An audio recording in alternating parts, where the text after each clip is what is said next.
Preni, welcome to my channel! So ayan, magluluto na naman tayo ng budget meal na ulam. Bali, hinanda ko na nga yung mga rekado at sinimulan ko na nga mag-isa. Hindi ko na i-explain kung ano yung mga ginisa ko kasi kita naman dito sa video. Ilagay ko na lang dito yung complete ingredients. Bali, adobong atay ng manok pala yung lulutuin natin. Sa panahon ngayon, hindi naman natin kailangan bumili ng mga mamahaling ulamin. Dahil sa hirap ng buhay at mga mamahaling mga bilihin ngayon, halos hindi na nga magkasya yung minimum fare na sahod. Charis, ang dami niyong hugot.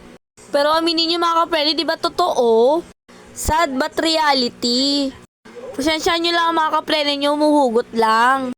Nilalagyan ko lang kasi ng twist yung aking cooking vlog. Para hindi naman kayo magsawa. Hindi naman ako nagre-reklamo, nag-share lang naman ako mga kapreni. Pero thankful pa rin tayo kasi meron tayong nakakain sa araw-araw. At may maayos tayong trabaho.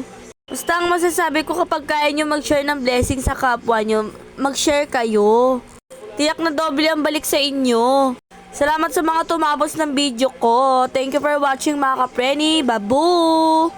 Follow and share!